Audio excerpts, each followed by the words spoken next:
Makanya saya bilang BI yang sekarang sedang galau karena dia juga serba bingung. Kalau dia naikin terlalu cepat, ekonomi kita takutnya akan turun.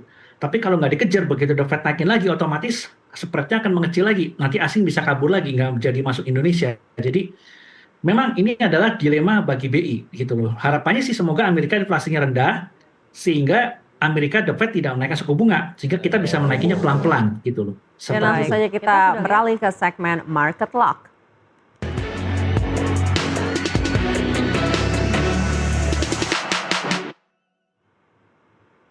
Kita update terlebih dahulu perdagangan bursa saham domestik di penutupan sesi pertama tadi, di mana IHSG menguat 0,1% di 5.918. Dan saat ini kita lihat IHSG justru berbalik arah ke zona merah, 0,07% melemah di 5.908,54. Tipis sekali menuju ke bawah level psikologis 5.900-an.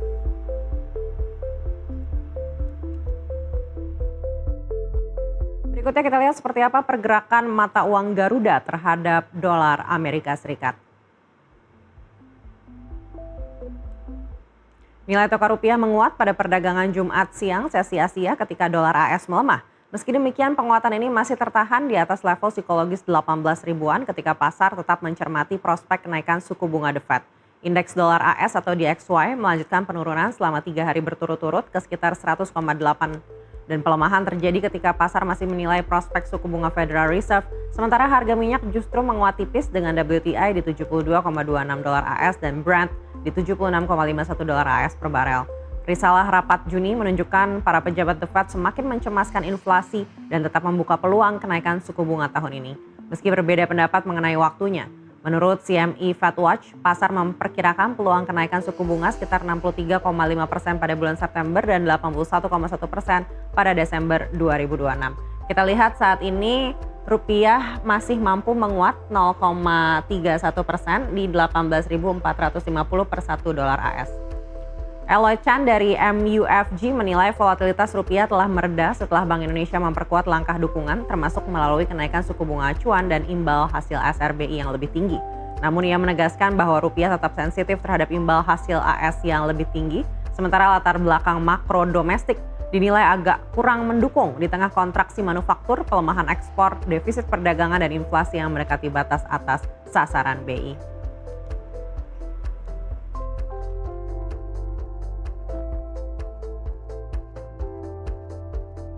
Dan untuk membahas pergerakan pasar, kami sudah tersambung dengan Kiswoyo, co-founder Epi Trading Insight Singapore.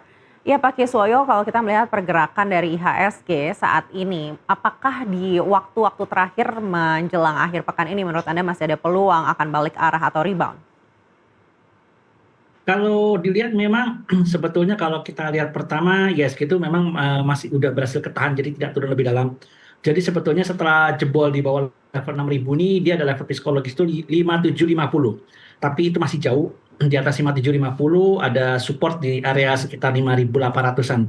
Jadi memang bagus ini bisa ketahan di 5.900, harapan tidak turun lebih dalam lagi. Kalau turun sampai di bawah 58 yaitu range-nya sudah kategorinya cukup berbahaya karena ada level psikologis 5750. Itu adalah garis tengah dari level psikologis 6.000 dan 5.500. Jadi memang sebetulnya level psikologis paling kuatnya 6.000. Makanya ketika IHSG belum bisa jebol kembali naik di atas level 6.000, ya ini kita masih dalam kondisi stabil karena yang penting kita nggak turun lebih dalam ya. Karena memang kalau kita lihat sebetulnya harga minyak sudah mendekati harga patokan pemerintah. Harga patokan pemerintah di APBN untuk tahun ini adalah $70. Sementara harga WTI Texasnya kan sudah ya sempat naik sih, area 70 sampai 73, Brentnya sekitar 73 sampai 75 ya. Jadi sudah mendekati. Harga BBM juga sudah naik cukup tinggi. Jadi harusnya beban APBN untuk subsidi BBM sudah mengecil atau mungkin bahkan tidak ada. Seperti itu. Terus juga yang mungkin menjadi harapan itu adalah kenaikan BI rate. Karena kalau kita lihat BI rate kan saat ini masih level 5,75. Jadi kalau saya lihat tahun ini masih bisa BI harus menaikkan lagi sampai level 6,75. Jadi harus ada spread mungkin sekitar 3%. Jadi the Fed 3,75 ditambahin 3 berarti 6,75. Saat ini 5,75. Berarti masih ada kenaikan sekitar 1% lagi. Dan itu bisa terlihat dari BI punya instrumen baru namanya SRBI. Jadi kalau BI rate kan orang tidak bisa beli atau menikmati bunganya, tapi kalau SRBI itu instrumennya, jadi orang bisa beli instrumennya, suku bunganya pun bisa dinikmati. Dan itu SRBI sudah level terakhir sih sudah di atas 7,5-an ya, 7,5%. Sehingga kalau dilihat ya harusnya BI rate nanti kelak naik sampai level 6,75 pun itu hal yang wajar. Dan BI rate inilah yang menjadi patokan untuk bank-bank secara nasional untuk menentukan suku bunga kredit, terus suku bunga deposito, tabungan. Nah, jadi memang saya lihat kita lagi menunggu deg-degan juga sampai seberapa cepat BI akan menaikkan BI rate-nya. Karena jujur memang kalau BI rate-nya naik terlalu cepat dan terlalu tinggi, itu pasti akan memukul pertumbuhan ekonomi kita. Tapi sebetulnya efeknya adalah ketika BI rate-nya naik cukup tinggi, dengan spread bisa sampai 3%, plus 3% dari The Fed, itu otomatis asing akan melihat menarik Indonesia. Jadi mereka mungkin akan bawa dolar masuk ke Indonesia, tukar ke rupiah. Jadi kurs kita mungkin akan jauh lebih stabil dan mungkin bisa menguat. Jadi memang kuncinya adalah kita mungkin akan mengorbankan pertumbuhan ekonomi Indonesia yang tinggi menjadi moderat sebagai gantinya kurs kita akan lebih stabil karena mau nggak mau negara kita tetap harus memberikan apa istilahnya rate lebih tinggi 3% karena kita dianggap negara lebih beresiko dibanding dengan Amerika sehingga ada prinsip high risk high gain. Baik, Jadi ekspektasi Anda untuk Fed Fund Rate sendiri kenaikannya ini bisa mencapai berapa persen? kalau The Fed-nya naik ke suku bunga mungkin bisa antara kan sekarang 3,75 mungkin bisa naik sampai 0,5. Jadi makanya kalau sampai The Fed-nya naik duluan ya BI bisa harus ngejar lagi. Karena artinya dari The Fed itu BI harus plus 3%. Jadi sekarang aja BI masih kurang 1% nih. Jadi kalau sampai The Fed naikin, tapi memang The Fed kayaknya naiknya sekitar Oktober, November, Desember. Karena mereka masih melihat lebih dahulu bagaimana kondisi inflasi di Amerika. Selama inflasinya terkendali, harusnya mereka tidak akan menaikkan suku bunga. Makanya saya bilang BI yang sekarang sedang galau karena dia juga serba bingung. Kalau dia naikin terlalu cepat, ekonomi kita takutnya akan turun.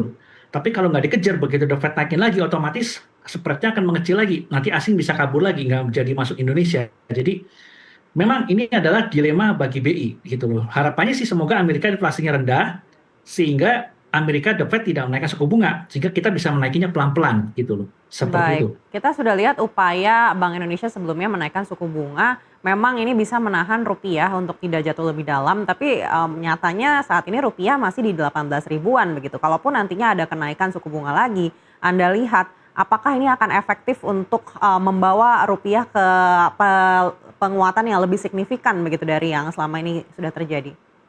Jelas, karena spread-nya kan masih 2%-an. Jadi dengan BI sekarang, di BI rate sekarang dibanding dengan The Fed itu masih 2%. Yang tadi saya bilang harusnya tuh plusnya plus 3% spread-nya. Jadi memang BI rate harus kejar lagi, harus kejar naik lagi sampai level berarti 6,75. Tapi memang SRBI-nya sudah lebih, SRBI-nya sudah lebih dari 3%, yang mana asing bisa beli. Nah, kalau sudah seperti ini mungkin mau nggak mau SRBI-nya nanti, tapi gini ya, kalau BI rate-nya naik, otomatis SRBI-nya juga akan ikut naik lagi.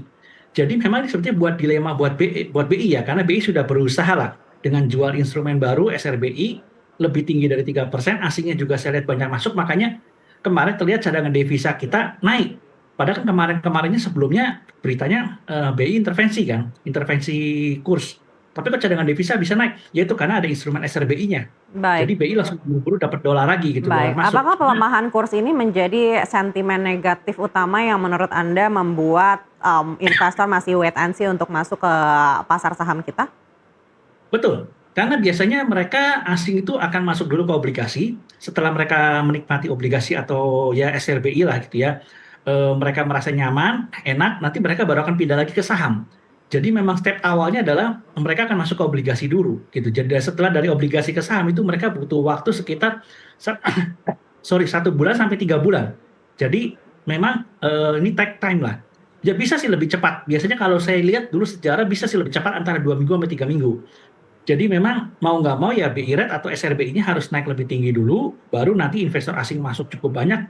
Nanti mungkin 2 minggu, 3 minggu, sebulan mereka baru akan pindah ke saham. Baik, Seperti itu. kembali lagi ke pergerakan pasar hari ini kalau kita lihat di sesi pertama ini kan sebenarnya masih berada di zona hijau. Lalu kemudian balik arah melemah baru terjadi di sesi kedua. Sentimen apa yang secara khusus membuat investor mungkin profit taking di sesi kedua ini? Mungkin diralat ini per saat ini ya sudah closing hijau ya, 5924 plus 11 poin, jadi nggak merah lagi.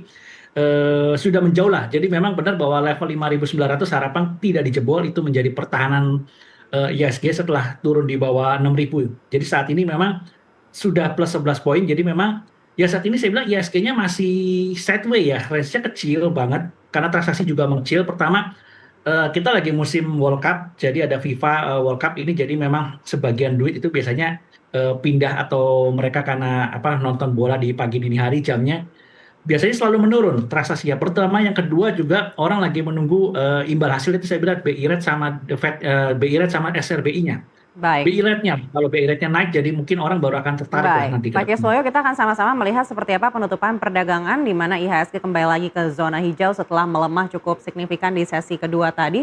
IHSG berhasil ditutup di 0,2% menguat di 5.924,36 dan ditutup happy weekend.